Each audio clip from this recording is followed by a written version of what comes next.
Boulevard. Dewey Engineering, represented by Michael Dewey, on behalf of Sam Hirschberg, owner of the property, is requesting a variance from side setback requirements in the RM40 zoning district for property that's also located within the urban design overlay. Board members, we don't see a whole lot of cases that are in UDOs or urban design overlays. But under the parameters of the Metro Zoning Code, this board is allowed to hear variance cases such as this one after we receive a recommendation from planning, because negative recommendations from planning have to actually be issued formally by the Planning Commission and not at an administrative level. We've been waiting for their most recent Planning Commission meeting, which took place last Thursday night, November the 10th, just shortly after we convened our meeting over at the Madison Police Precinct. So this would have been before you sooner, but we just had to wait on the formality of the officially issued recommendation letter from the Planning Commission itself and not just from the Planning Department. So to pick up with the presentation, the aerial gives you a view of the existing structure there at 3131 Long over just off of West End. The site plan submitted by the engineer gives an idea of the breakdown of the, the two-family structure that's set up there originally, but is now contemplated for 6 residential units. The face of the property as it exists today, and then the last slide shows the view here on the left up and down Long Boulevard, and in the lower right-hand corner, the view directly across the street. Is there any opposition to case number 150? Seeing none, Mr. Chairman, Mr. Dewey will have 10 minutes to make his desired presentation to the board for this variance. Welcome. Please identify yourself and your address for the record. Sure. It's Michael Dewey, 2925 Berry Hill Drive, Nashville. So why are you here? What do you want to do? So this is, as John mentioned, this is a little bit of a unique circumstance where this is in the UDO. Mm-hmm. And quite honestly, we've done several projects in the 31st and Long UDO, and we've not ever come to your board for a variance request. Typically, it's done through the DRC at planning level. This particular one, just to give a brief history of this project, this parcel was rezoned by the councilman in 2004 from RM20 to RM40 to increase the density for several of the properties on this street. We met with Bill and John in August to go over what is a stacked flat and what is a townhome, and that's what we're here to talk about today. In the UDO, stacked flats require a 10-foot side setback.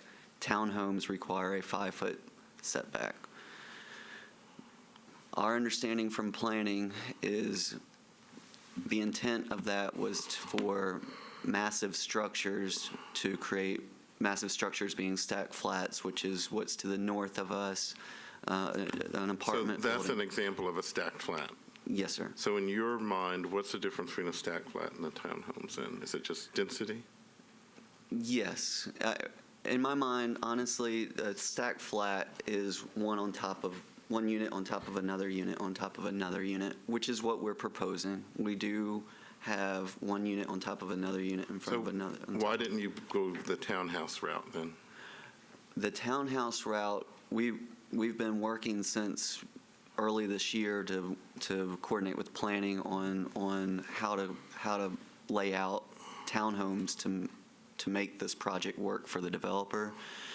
And the way the UDO is written, the townhomes could not be oriented in a way, they would be too narrow, and they could not be oriented in a way that would satisfy planning. So, but you did say, I mean, I think I read in your papers that if you were going to do townhomes, you'd have a 5-foot setback, correct? Yes, sir. But the stacked flats require 10. And so to me that is intentional, and it says there's a safety reason. So why would, I mean, I understand it. I mean, a townhome, but I would assume has a front door and a back door and a single, unit that's all contained vertically, and you have a lot of ways to get out. I mean, what's These units are 2 units on the bottom floor, 2 units on the middle floor, and 2 units on the top floor. They're all accessed from the rear of the property, and there's front access as well with a staircase. Massing has been the big has been what we've been told is there needs to be light that enters in the lower floor of the structure. And in our opinion, the structure is the same. It's a 40-foot tall building, no matter if it's townhomes or stacked flats. In fact, in this sub-district, townhomes and stacked flats have the same height requirement, whereas in some other sub-districts in the 31st and Long UDO, which in my opinion is why there was a 10-foot side setback requirement for stacked flats. The max height for stacked flats can be 90 feet, whereas the townhomes are 50 feet. So as you can tell, there's quite a bit of height difference that I could see where the light getting into the lower level would be an issue if the units were 5 feet apart. But with the height being 50 feet for both products, stacked flats and townhomes, it's hard for, that's why we're here today. What are the characteristics of the land that make this a hardship? I mean, just simply put, I'm just reading from the form you all receive, and it says hardships are narrowness, shallowness, irregular shape, topography. Do you meet one of those? Yes, ma'am. It's the narrowness of the lot. So a 50-foot lot is defined as narrow? Yes, ma'am. Well, for stacked flats, because it reduces the side, the buildable envelope by an additional 10% versus townhomes. Any other questions? Do you have anything else to add? Yes, Of course, yes, I'll be very brief. I'd like to, can I pass out? Of course, yes, yes.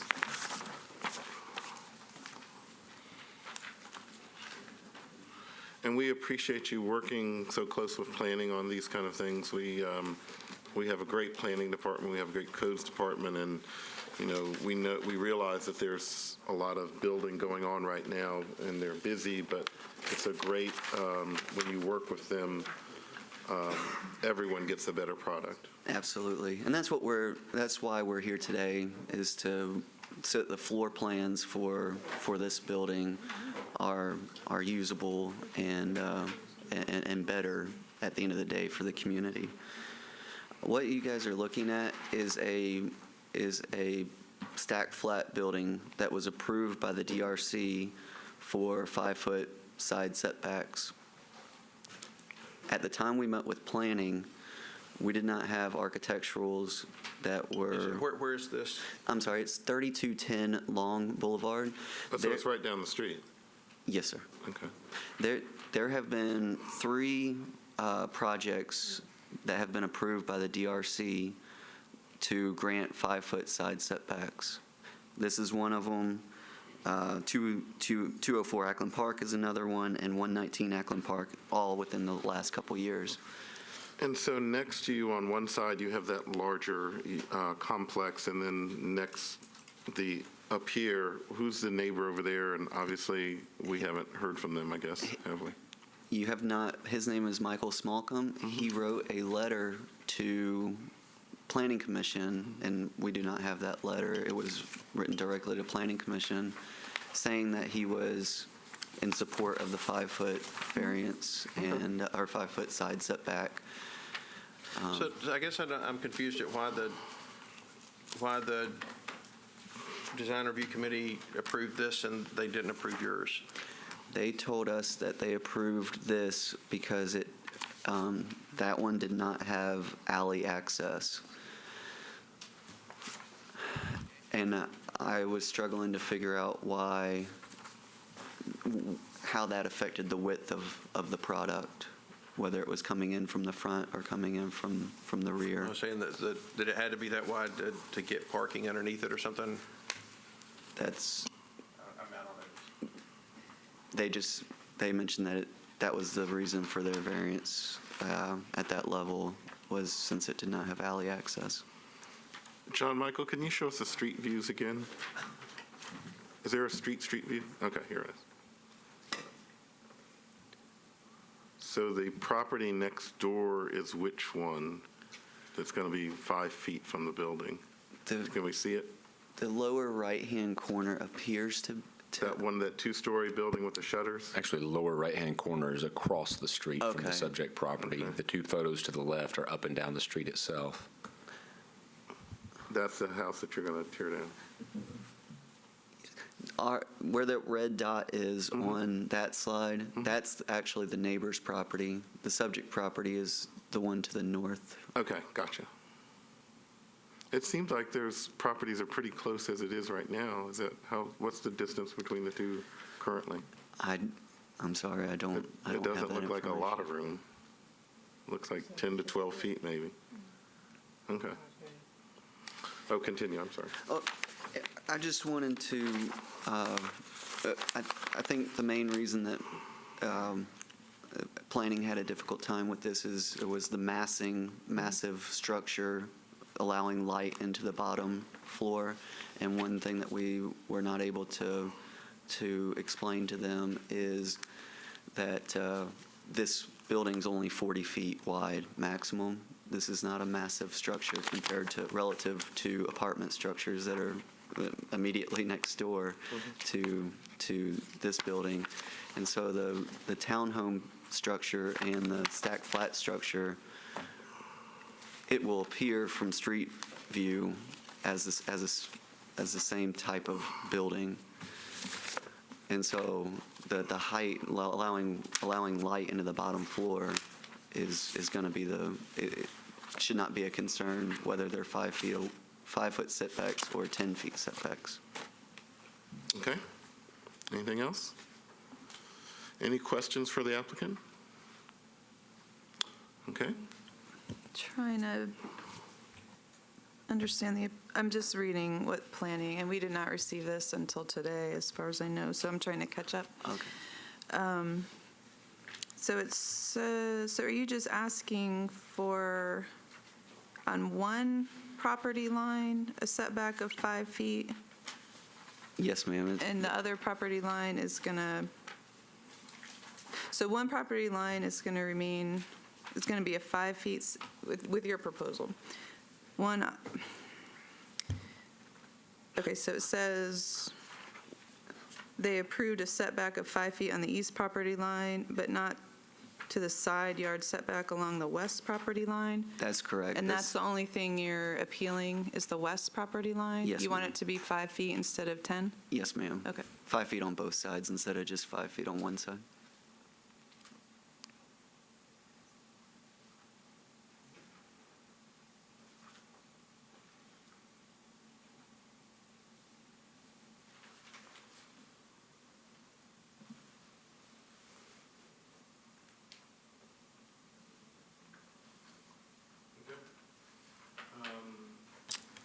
If there's no other questions, we will close the public hearing.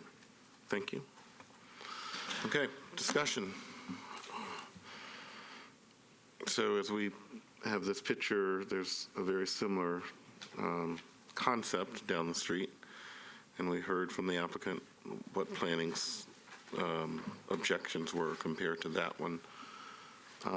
It's also nice that when the applicant works closely with planning, it's also nice that there's no opposition in this case. What do we think? It's next door to a much larger, A much larger structure, and the immediate neighbor who's going to be impacted the most with the 5 foot, according to the applicant, when it's in front of planning, wrote a letter in support. So, and obviously we have no other letters in opposition. right? Anyone want to make a motion?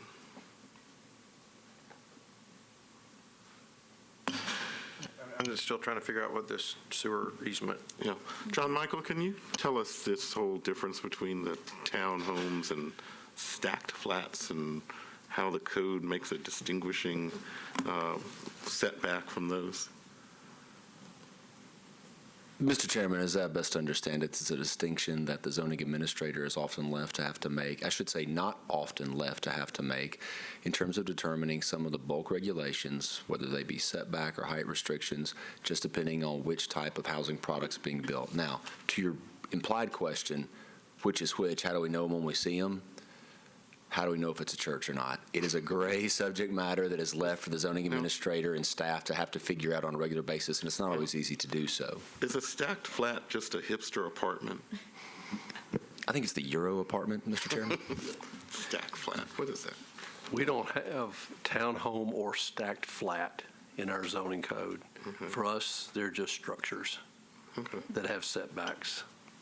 Then why would one structure have 5 and one have 10? I can't answer that question. That's pursuant to the urban design overlay, the UDO itself. Our base zoning requirements would have setbacks for the structure, but not anything so specific as this housing product 5, that housing product 10.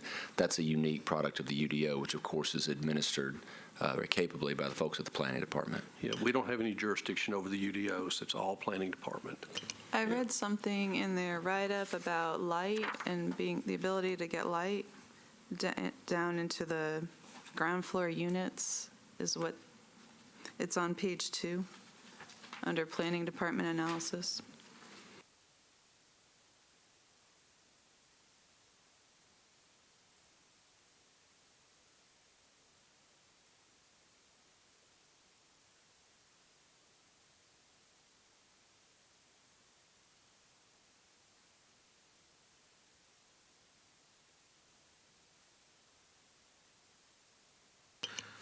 Yeah, and I was trying to figure out this sewer easement because it didn't make a lot of sense until I actually looked at the map, and I think it makes more sense. What did you find?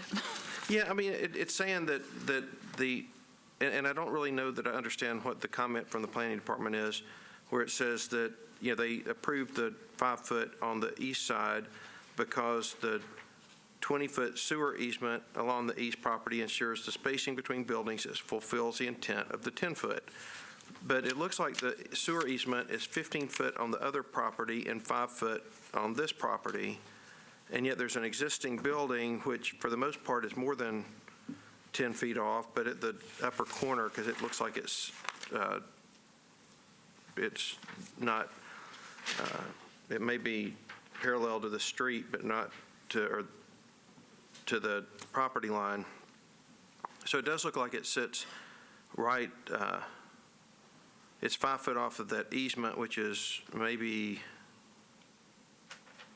I don't know. The more I talk, the more I confuse myself. But that was the reason that they said 5 foot there, and I think it basically said, well, you'd be 5 foot off that easement, and so it looks like it meets it on one side and not the other. So maybe that makes it less severe from this one. I mean, I tend to defer to planning, and I'm not sure why. But I also am not sure why you clearly have buildings on the same street that have what he's requested, and yet on one side of what he's requested might actually have more because of this extra space with the sewer easement.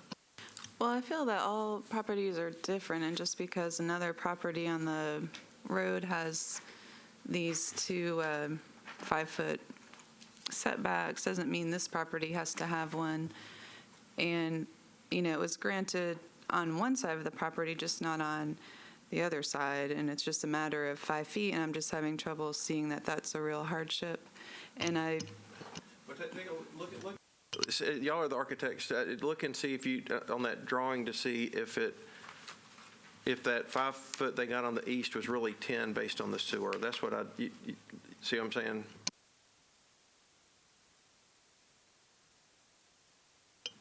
There were a lot of dotted lines, and I think they're only getting a 5 foot on that side because you were right the first time. I think there's 15 feet on the other side of the property line, and they're just saying since that 15 feet exists and no one can build on that anyway, they're guaranteed, even with the 5 foot, they're guaranteed a 20-foot spacing between the buildings on that side. I guess I just was seeing a whole lot of dotted lines, and I got confused at which was the property line and which one. But the 5 foot, it says it's 5 foot off the property line. Right. I believe the circles, the 4 circles, are the edges of the property line. Maybe you could clarify. But Well, I asked the architect.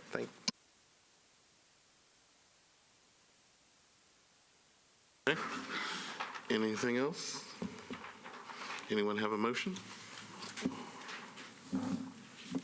I would be willing to grant the variance based on the narrowness of the lot, simply because it seems, in this particular case, it seems arbitrary to differentiate between a townhome orientation versus a stacked flat orientation, because it's the same mass. The building is the same mass. The first floor is still the same distance from the roof, whether it's got 3 floors on top of it or owned by other, or 2 floors above it owned by different people or by them.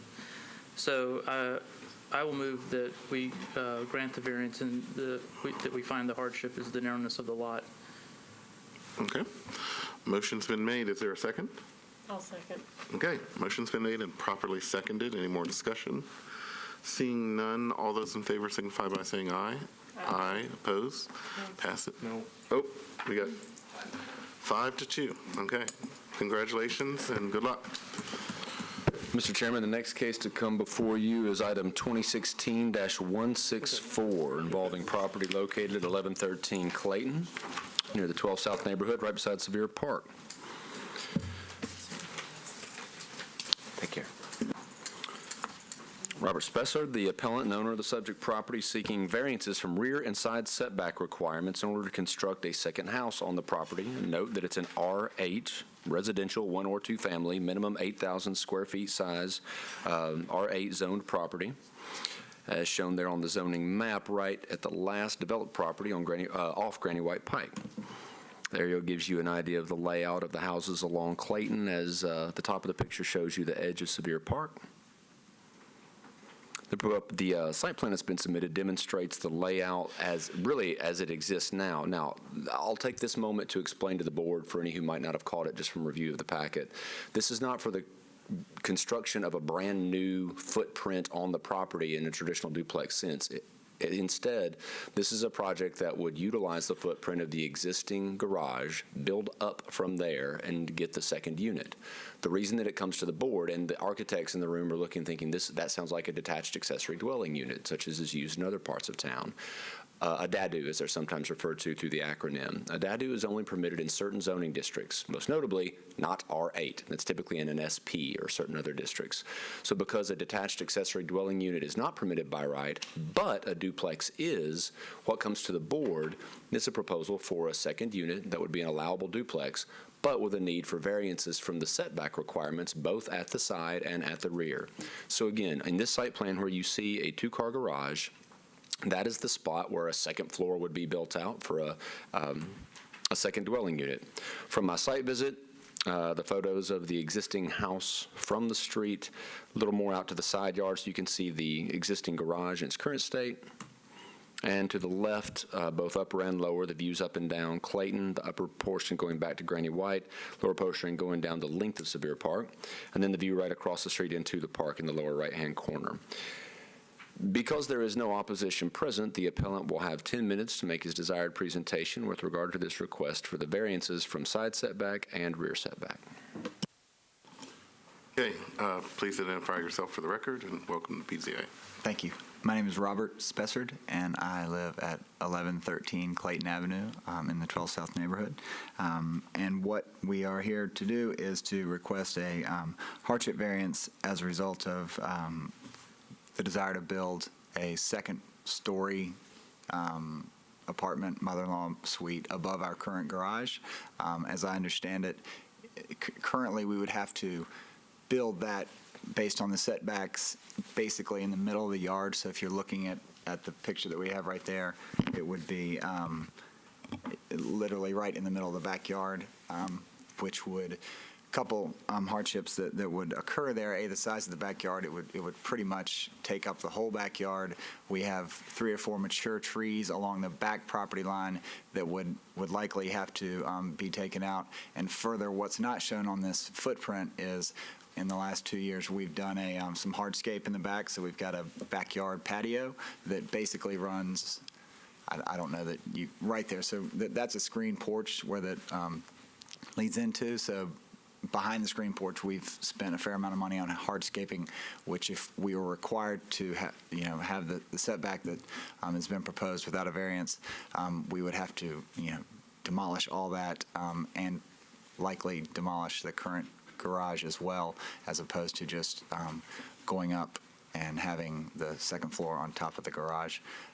So those are some of the specific hardships that we would have to incur if we were not granted this variance. See, what's the purpose of having this unit? It would be a place for my mother-in-law to come visit. We've got two 4-year-old twins, and she lives in Memphis, and we don't have a ton of room in the house for her to stay when she comes. Can we see the aerial again? Yeah, so we have one neighbor to our, I guess, to our, well, I don't know what direction that is. I guess that's east. And we've communicated with her on this plan. The surrounding property is either owned by TDOT or the state, I believe. So as it relates to how it might affect other neighbors, there really aren't any other neighbors to be affected in any real way. So the state or TDOT owns the property that, as we were looking at the site plan, it's directly to the right of your property, or the left, or the right on this image, Yeah. left on this image. Yes. Behind. Yeah, all that green space that you see right there, so our house is the one that's furthest in the corner. Along the side and all along the back is all owned by, I think it's TDOT. The state, it's definitely a state property as they maintain it and mow it, et cetera. You could build a second floor on this thing now, you just can't put a bathroom and a kitchen in it, right? That's the difference, that's what makes it a dadu instead of a studio or a whatever. You got it. The second D in dadu is dwelling. And so, I guess I get the hardship piece of it, but I tell you what I'm looking at is, what all the other folks in town that want to have an actual apartment above their garage that, would see this as a way to get a duplex on their lot. And so I guess why does it have, I don't know. That was more of a statement. But I'm struggling with the hardship piece of it and the precedent piece of it and I don't know if you can offer any clarity or if it's something I have to wait and talk to my fellow folks about. Can I ask a question? I just want to verify I understood correctly that they are actually allowed to have a duplex on there? Yeah. And duplexes are often detached, correct? Correct. The definition of duplex need not, under the Metro zoning code, has that the structures can be separated, need not be attached, and it is R8 as opposed to RS8, so they are duplex eligible. So why is it here? Why isn't it just a duplex? Because it doesn't meet setback requirements for a duplex. So remember, he was talking earlier that, there are trees in the rear of the house that he wants to save, and some of the new things that he put down, patio and such. We also have that. An accessory structure would be permitted as little as 3 feet away from the rear property line. What we have is an accessory structure, presently a garage, so that's A-OK. A residential structure, a duplex, would not be okay 3 feet from the rear property line. That requires a 20-foot setback. So for the duplex, that requires a variance to be found from the Board of Zoning Appeals if it's to be allowed as a second unit in a duplex at this subject property. So it's, in a way, it accidentally becomes a dadu because of the way the garage is existing on the site, that because it's set back the 3 feet, which is allowed? I know it seems like a semantic battle, but it's just not a dadu because it's not anywhere that you could allow one. Yeah, and so it's yeah. just a second unit duplex. It just seems that word didn't even need to be in the appeal, but I guess Sometimes the board asks me, why isn't it just this? I try to head that off at the pass from time to time. This was that attempt. And as far as hardship, we also have the, I'm sorry, did I interrupt you? Oh. we also have the, I forgot the exact wording of extraordinary situation. Am I just talking out of my head here? Isn't there an extraordinary condition as far as the hardships go? Yes, the catch-all. The Herbert clause? What's the Herbert clause? Tell us about the catch-all. It's under state law, and so the authority given to the BZA is bound through state law, and the ability to get a variance based upon hardship is also delineated in state law. It talks about the steepness or narrowness or shallowness of a lot, and then it goes on to say any other exceptional or unusual circumstance. So I guess what I'm saying is that I could easily buy an argument that this fits that, in that it is surrounded by, certainly the impacted side of the property. The interstate, the T-dot. Is all land. interstate buffer or right-of-way. No, I agree. That won't be developed. So there's, a lot of times, one of the reasons we have codes and people say, I don't have any neighbors, they won't mind, to not harm anybody. The argument is, but we have to consider the future use of these properties, and in this case, there is no future use of this property. So I would find that to fit the Herbert clause, henceforth to be known as the Herbert clause. Do you want to make a motion related to the Herbert clause? We haven't closed the public hearing. Oh, that's right. I do have a question. Remind me, there's an existing garage and you're just simply building above it? You're not tearing down the existing garage? No. How long has that been there, that garage? Let's see, the house was purchased in... Michael, can you put the photo of the garage up? The house was purchased in 2011 from a developer who had kind of redone it and added the garage probably 2011. Yeah, it looks pretty modern. Yeah, the garage is, I think 2011 is when it was built. I know it was 2011. So the intent is for family to use this and not short-term rental or Yeah. monthly rental? Right, it is. I've got, like I said, got a mother-in-law who lives in Memphis, and she wants to be up here and see her twin granddaughters more often than maybe I'd want her to be in the 2,500 square foot house with. This is I know, but it's a small house with. Does she have the internet? Because No. She's coming. We're going to Memphis next weekend. She just, it's one of those things where we love the house, we don't want to move, and in order to kind of continue being there, we feel like it's reasonable. We're not going to do anything, as you can see by the plans, that's out of whack, and that's what we want to do. Would you, and I don't know if anybody else agrees, but just asking to see what your opinion is, would you have any objection to criteria that it not be allowed for short-term rental? I don't care if you rent it monthly, but would you, if we said you're able to do this, but no short-term rental, is that acceptable? Is that something you guys typically do? I've been on this board 3 years. I've never had this type of case before, but we've had a lot. No one's ever said, hey, I want to convert my garage on the end of my property into a dwelling unit. Most people would either put it as a studio and they just do it by permit. What do you mean a studio? Well, you would have a space above your garage that didn't have a bathroom and a kitchen. It's not a place that's technically it could have, I don't know how many, it could have as many rooms as you want to put up there, but it can't be a dwelling unit. And that was my only issue on it is, and like I said, I do see the hardship, but I also see a whole lot of folks that want a second story, short-term rental, whatever, and that's where my hang-up is. If it's for your mother-in-law and that's what you want to use it for, and again, nobody else may have this problem at all, and it may not even be a legitimate issue with me, but I just wanted to ask the question. Well, currently it's for my mother-in-law, but again, things happen. I certainly don't want to sit here and say, yeah, I'm going to give up that right, which, I understand what you're trying to say, but quite honestly, I would rather not do that, because it limits my rights as a property owner and my rights that I can then transfer to someone who may or may not want to purchase it. So, I would rather not do that, to be quite honest with you. If I can offer this, it's zoned R, so he is allowed 2 dwelling units on his property.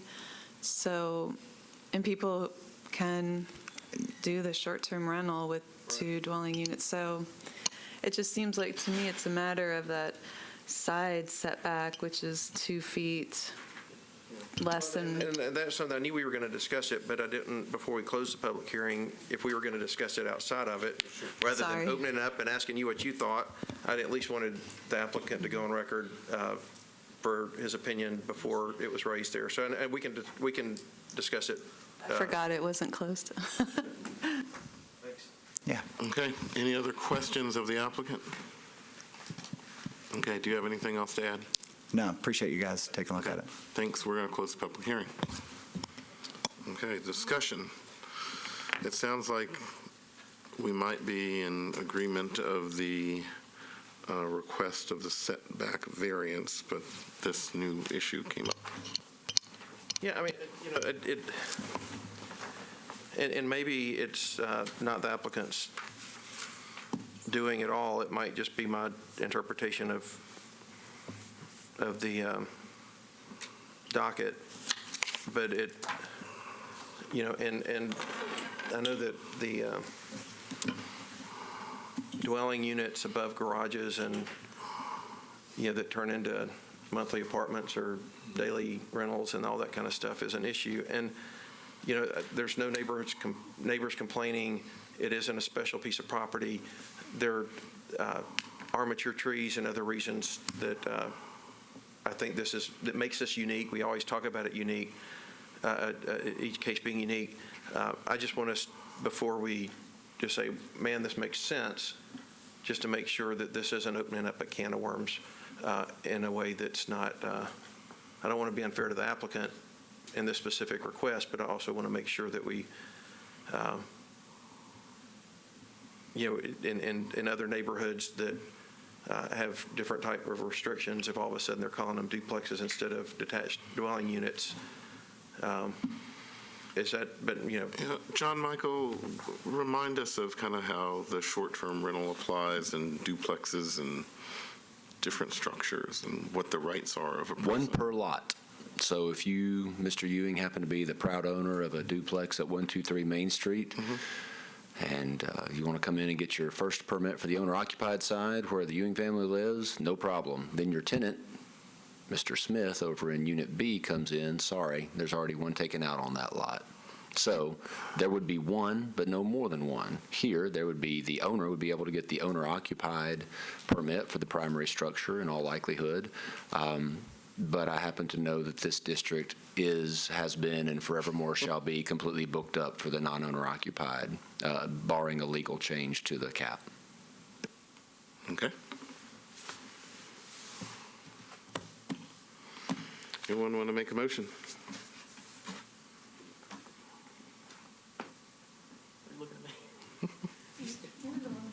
Yes, you had the best idea, Mr. Architect. I'm not exactly sure how to word without using the Herbert clause. That might raise eyebrows at the next level. But- Okay, I'll try. Go ahead.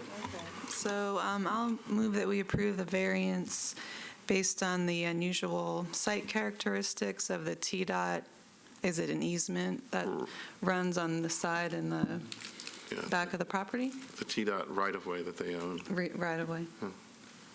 I'll second that. Okay. Motion's been made and properly seconded. Any discussion? Seeing none. All those in favor signify by saying aye. Aye. Opposed? No. 4-2. Barely made it. Good luck. John Michael, do we have anything else? That concludes our business. Our next board meeting will take place on December the 1st, 2016, at this location, the Sunny West Conference Room at the Metro Office Building, Fulton Campus, 1 p.m. Thank you, Mr. Chairman. Very good.